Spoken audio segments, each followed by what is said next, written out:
what my little segment basically is we're gonna talk about how misinformation in an age where internet usage has increased and personal contact has decreased. So we're talking about pandemic, what the effect is on As of 2020. as of 2020, what the effect is going to be on elections, on politics in general, that kind of thing. So in order to, for me to talk about this, I think we need to talk about 2016 because this was the moment when politics in America really changed. For sure. This was the clincher, and it shifted, and now we're in this kind of weird alternative universe. The paradigm is shifting currently. Yeah. So in 2016, just as an example of how crazy this year was, the Oxford English Dictionary chose post-truth as the word of the year. So insane. We have arrived at a place in society where an opinion is weighed equally to a fact in a debate. It's Orwellian. Where politicians, public figures can lie with impunity, and they all know that they're lying. They know that we know. It doesn't matter. We know that they know that we know, and it doesn't matter. They keep doing it, and they'll keep doing it. How on earth did it get to this?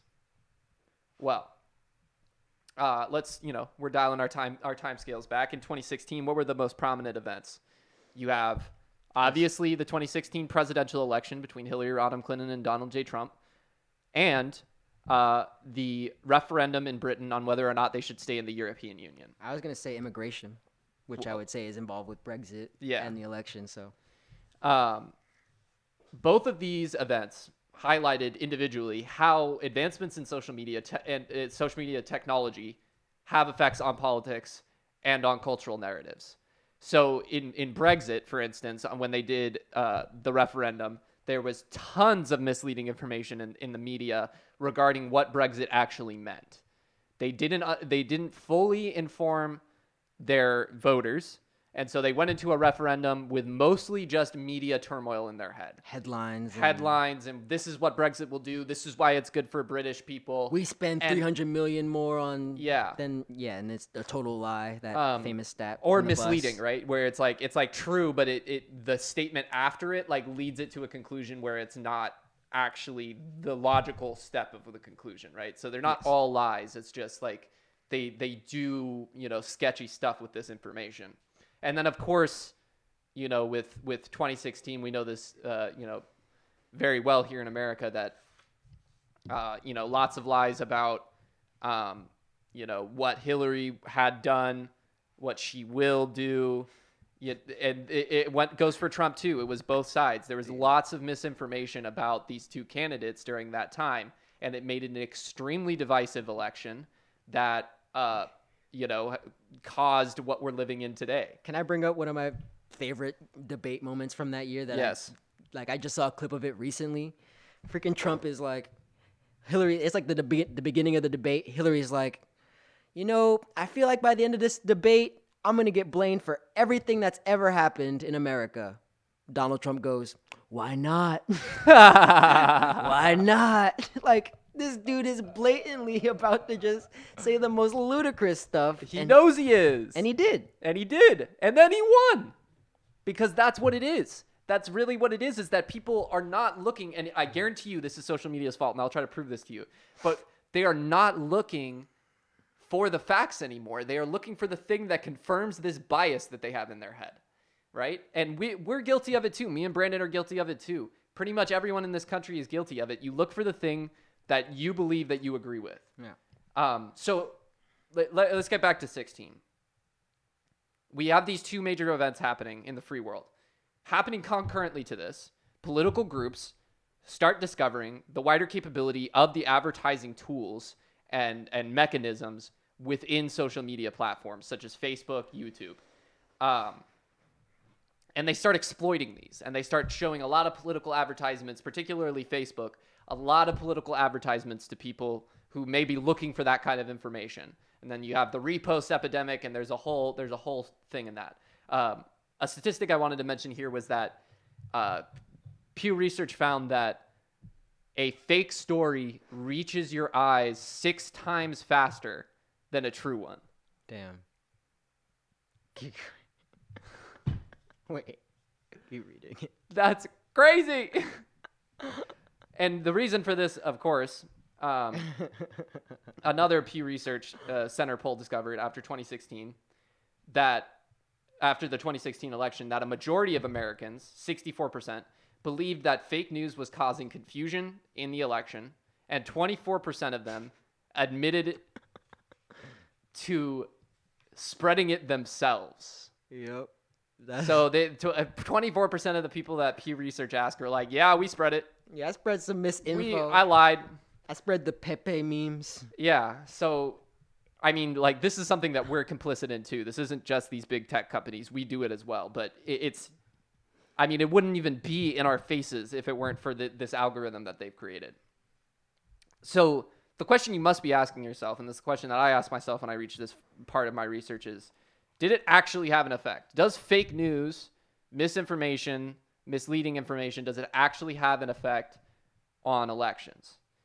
So the statistics that we have in this, it says that more than 40% of the visits to the 65 fake news sites come from social media, compared to around 10% of visits to 690 top U.S. news sites. These are like the actual, like journalistic. Only 10% comes from social media to those sites, whereas 40% goes to the fake news sites. So it's like it's less likely to show up on Google if it's fake, because I'm sure that these top sites probably have a ton of Google clicks. Yes. But when you're scrolling through Twitter and you see something and you click it, it's more likely to go to something that's like a fake news source, if you will, or a like misinformation source. Interesting. And this is according to a 2017 study by researchers from NYU and Stanford. I like to throw in my credentials there, get a little gotta get better at that. I'm saying. Also, more than 1/4 of voting age adults visited fake news websites supporting either Clinton or Trump in the final weeks of 2016 campaign. So we know that 25% of people who were of voting age were on these sites in the weeks before the campaign, or before the end of the campaign, and election night. Whether or not it had an actual sway on the election is pretty hard to tell, because you'd have to know like exactly when a person decided to choose a certain candidate, what reinforced it, what sort of, so what we can do is take the percentage of people that were visiting these websites and apply it to the election. And I mean, Donald Trump is president. Yeah. He is the fake news president. Something happened. I mean, just remembering the weeks before the election, those were some crazy weeks when the Comey things stuff came out. There was all those WikiLeaks dropped. And there was Trump stuff too, sexual assault allegations and the grab him by the tape. That was a couple weeks. Months. I think it was October though. I don't think it was. Oh really? It was like September. The Access Hollywood? August, September, October. Yeah. Like, just those 3 months. It was the run up was crazy. Like insane. Like how it was so hard to know what was fake news and what wasn't fake news. I mean, and you and I were in high school. I wasn't as much into politics. I was, because I was in debate. Yeah. So, but I would be reading stuff, and it was like my job. I was the extemporaneous captain, so I did like weekly updates, kind of like this. I was your basic Bernie fan. And I did weekly updates, so I had to like stay up to date on news and stuff. There were things that I reported that like later kids came up to me and were like, yeah, this is not true. Because I was reading so much news and I was intaking so much and I read like so much of the same thing that I would think that it was. Yeah. And I would report it to these people who are going to compete, and like it was a lie. It was a straight up lie. Week, it'd be like there'd be a story one week and next week it's fake. Yeah. And I mean, you got the WikiLeaks stuff, which was like fake but real, but then also fake, but then how'd they get it? But then it's kind of real, and then some of it's so all of it just created this sense where you couldn't trust anything you were hearing at that time. So, it's hard to know exactly what the effect was on the election, but we all remember that. I don't remember anything that was real from that time. No. Yeah, it was a very, very strange time, and I think it did have a direct effect. It's just really hard to tell that, you can't you'd have to pull before and then pull after fake news expression or exposure and like see if that swayed opinions. It's really hard to do. That's why they don't have that kind of information. But I think it's pretty straightforward. It was such a cyclone of misinformation that it even made our government teacher vote third party. Yeah. He couldn't handle it. Gary? Yeah. No. Mr. Astor. Yeah, Astor for sure. Well, that guy is a whole other can of worms. I'll talk to you about some of that stuff after the podcast. But that man has never stood for more American values than like the writing of the Constitution. Like, there's no man that I trusted more with a political opinion. Shout out Mr. Astor. We love you. And he came into class and said, "Do you want me to tell you who I voted for?" Bruh. And we all said yes. And he said, Gary Johnson. Bam. I knew it. I wasn't there for that, but yeah, for sure that guy voted for Gary Johnson. Him. And in the exclusive post game, we will have a full topic on our favorite teachers from high school. But yeah, so we talked about 2016. Let's talk about 2020. That's this year. That's what we're dealing with now. I have a special report from a guy named Simon Kemp who it runs a couple analysts of social media trends, that kind of thing. I had the company names, but what'd he find? What he found was that global internet traffic is up 30% directly caused by the virus and stay-at-home orders. 41, you can go ahead and show that. 41 to 46% of the population has increased their social media intake, with 83% saying that they are using it as a coping mechanism. You said that. With drugs and alcohol. Yeah, with drugs and alcohol. As they cover in Social Dilemma, social media can be considered a drug with its dopamine effects. Yeah, the dopamine effect. And 83% say that they are using it as a coping mechanism to deal with the lockdown-related mental health issues. As you can see, a lot of it is, streaming. It's, watching movies, watching TV. You're home more, you're probably going to do that more. But that second category there is spending longer using social media. So that means that there's a 46% and that's what for men? What's the top one? No, the top one is female. Yeah. So I'm going to use those statistics. 46% of women have increased their social media intake in the time since the pandemic, and that's continuing to happen as we are still in a lot of stay-at-home orders and not a lot of in-person interaction happening. And so, I'm gonna say that like social media is usually like news. Yeah. Like so, people are intaking a lot more news, a lot more global news, a lot more facts and numbers and that kind of thing. Yes, but also more misinformation, more fake news, divisive news. They're learning about things that make them angrier, obviously. Yeah, we're still having shootings and police, murders, and so. Yeah. So I mean, continue. Where was I? 83%. So, another thing I wanted to mention here, and that you can go off this chart. I just want to show that momentarily. Another thing that I wanted to mention here is that the rate at which people click advertisements or promoted content is up 20%. So people are at home more shopping. They're using that little advertisement machine that, Brandon was talking about that the social media networks have set up for you. They're using it more. Giving more data to it. Yeah, and giving more of your personal information away to these companies that are trying to sell you, essentially. The report also states, and I said this earlier, that the digital age has passed a milestone with about half of all people on Earth using some form of social media. 4.75 billion. He just told me that stat before we started, and I lost my mind. 4.75 billion people on social media. That's what this report says. That's insane. That is insane. Like, I can't believe it. And that has been an increase, of course, as related to COVID, but that's been a steady increase for a great number of years. Yeah. That has led us to that point. I mean, spreading technology and, first world technology, that kind of thing. Yeah. We're not even at 8 billion people yet. So that's more than half. It's more than half, More than half. That's pretty crazy to me. It's the future, man.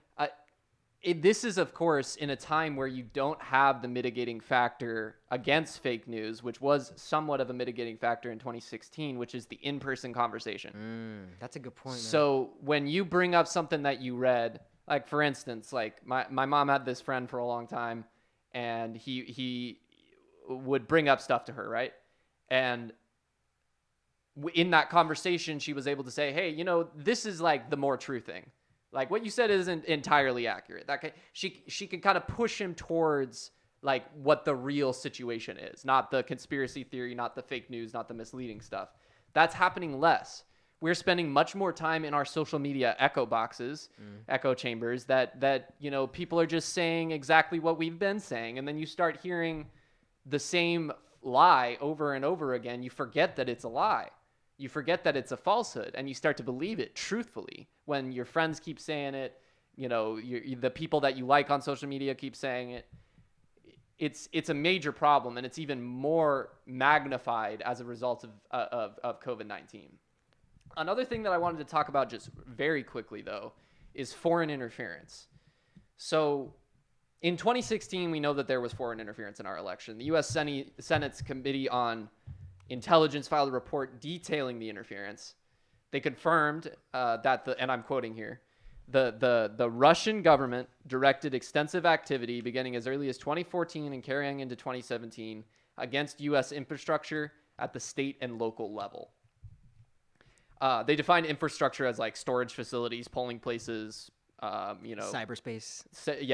Tabulation locations, that kind of thing. But what they did say about this in specific, and this isn't the social media side, I'm on the side that's attacking the polls.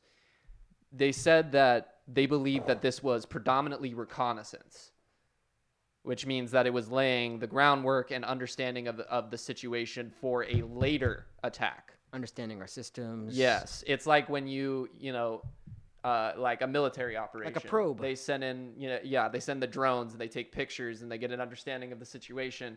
That's what happened in 16. Yeah. Now it's 2020. I think that it's scary that this was reconnaissance, basically. Like that 16 and how, scary that was, because there was a lot of talk about it back then. That it was only them, poking around a little bit, seeing what they could do. It wasn't even a full-scale attack on the system.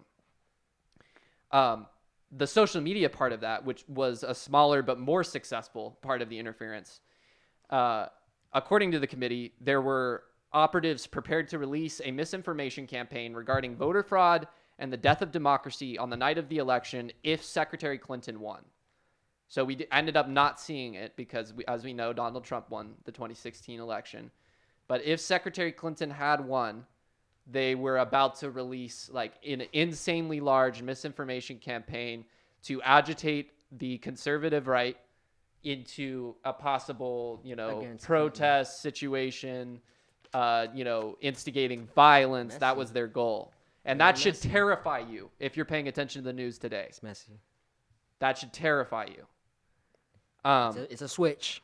It's literally a button that they press. And this was set up, too, by a large ad buy done before the election by Russians, be it the Russian government or a splinter group, through that the cast doubt on the election before it even began. So that was that news that was coming through that, there might be voter fraud. That was that Trump jumped on it. Encouraged by Trump. Yeah.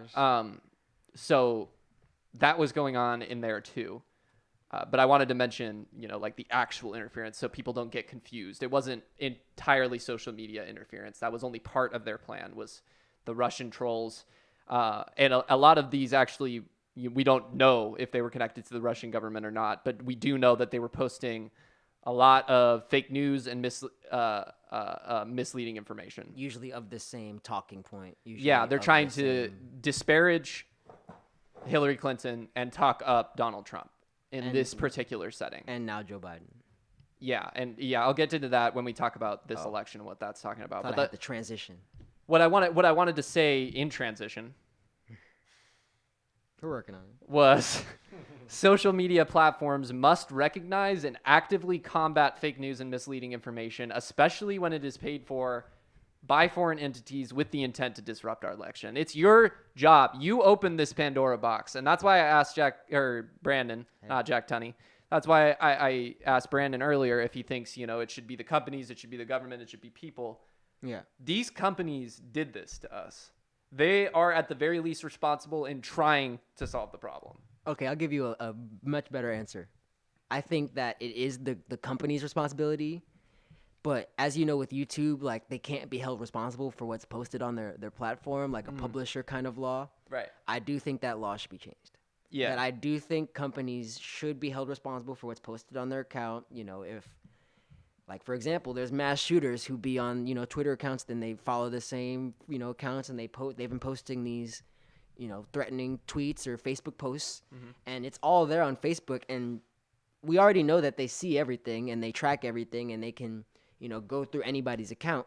So the fact that, for example, Kyle Rittenhouse had threatening posts, like.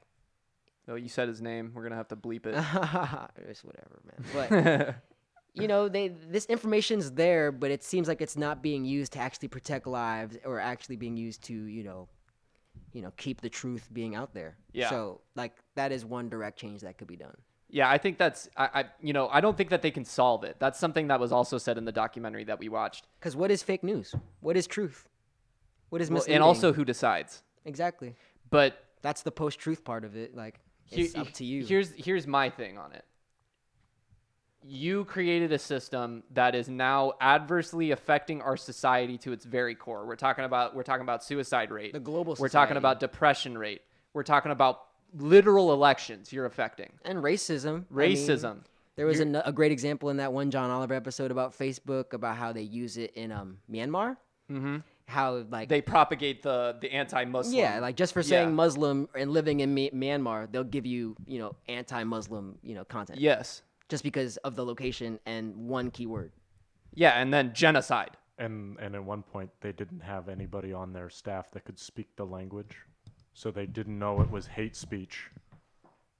So they let it go. People in Silicon Valley. Died.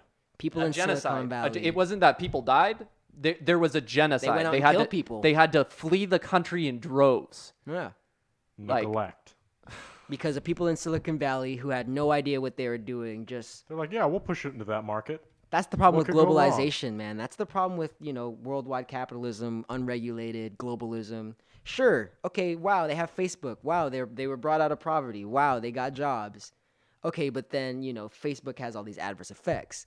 These, globalized jobs. Sure. They have a great paying job now, but then the factory leaves and now their rural, foreign town is underfunded. And, we come in and all we're looking for is a profit and spreading our our great American technology. And anti-communism, don't forget. And anti-communism, of course. Which brings us to this election. We're really got to work on those segues. I thought you were done. No, I got reports on this election. That's it. The New York Times reports that Russia intends on continuing its campaign of interference in fake news. Oh yeah, because I disagree with you on this part. That's what I forgot. This includes efforts earlier this year in the Democratic primary that attempted to get Bernie Sanders nominated. We would have loved that. The Russians believed Trump had a better chance of beating him than any of the other candidates. Misinformation spread about Joe Biden and his son regarding business ties to Ukraine. That's where Brandon disagrees. This was spread by a pro-Russian Ukrainian lawmaker, and you buy it. I mean... when you got 50 Republicans signing off on a report. But, we'll wait till there's more information about that. That report just came out yesterday. We'll probably cover it in the first bite next week, if Peter lets me. Yeah, we'll cover it. If it, I'll read it. Look, and I'll see if there's anything of actual substance in there. I don't think anything that Hunter Biden does should affect Joe Biden's electoral. Well, it's chances. Bill Clinton should not affect Hillary Clinton's chances either. Agreed. Yeah, it literally doesn't matter. Like it does. There's different people, and Joe has been in office, and not a part of the business side of the world for 47 years. I don't know if you have more points about Russia, but I feel like my opinion on it is that nothing that they can do is worse than us tearing ourselves apart, which is, already happening. Yeah. But the interference and, foreign actors, creating bots, that is a real problem that happened and, increasing the division that we're already fomenting ourselves. That's how I feel about it. And that's, they say that they are going to continue to do that as well. And obviously that's not all government related stuff. Like there's Russian nationals who are not Private government related interests. that are coming in and posting stuff on American chat boards and things that are like pro-Trump, anti-Biden.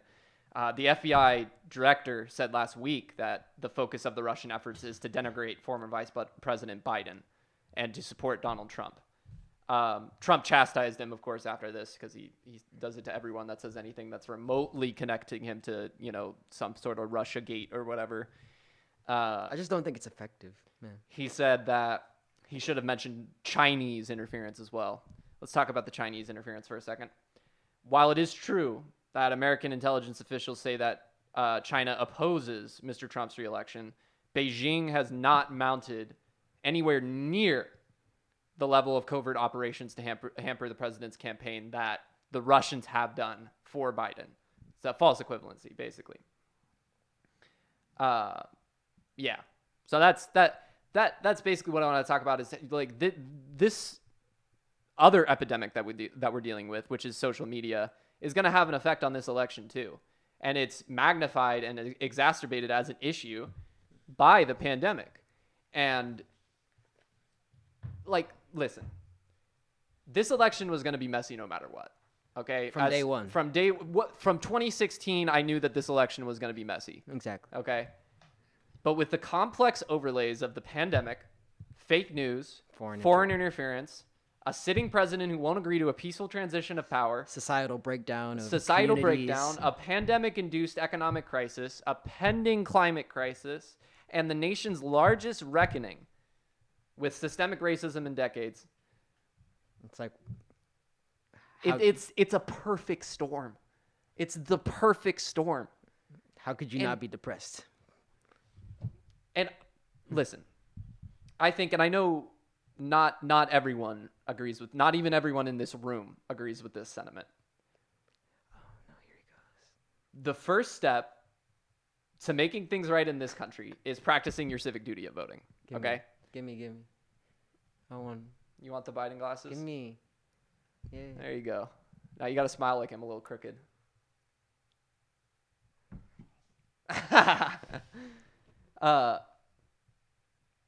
Yeah, I mean, voting is going to be, that's going to be the first step here. There's a long fight. We got to protest. We got to petition. We got to, pass propositions. We got to do a whole slew of things in order to fix this problem that we're in. But voting's the first step. That's your first thing that you got to do. And you got to vote to make sure that your voice is heard. So in the description down below, I'm going to be linking a link to register to vote. It was recently National Register to Vote Day. Yes, and if you already have, we're going to link how you check if you have, just to make sure that you're all good to go for Election Day. I think that y'all should be mailing in your ballots, and you should mail them in early. You should request them early, mail them in early. We're going to put down some of the dates of when the last time you can send in your mail-in ballot is for the election. We're going to put all of those things in the description. This is huge. This is the most important election of our lifetime. Please don't sit it out. Please don't think that this is just going to be another one of those things. It's not. We're talking about existential threats, existential terror. The next 4 years, what do you want them to look like? Yeah, and not even just the next 4 years, the next 40. If Trump is reelected, I mean, we might get a seriously terrible situation in the Supreme Court even before the election. But if Trump is reelected, we are ensuring that this country will have no progression forward for 10, 20, 30 plus years. Yeah. Vote. The Senate. Vote for peace. Vote against division. Vote against violence. Vote against imperialism. Vote against authoritarianism. And ladies and gentlemen, as always, vote for Joe Biden. No, Biden's been sounding great recently. Like, he said, like, a few things that I've been like, wow, thanks. Thank you, Biden. He was like, thanks, Obama. This election is Scranton versus Park Avenue. I was like, okay. Okay.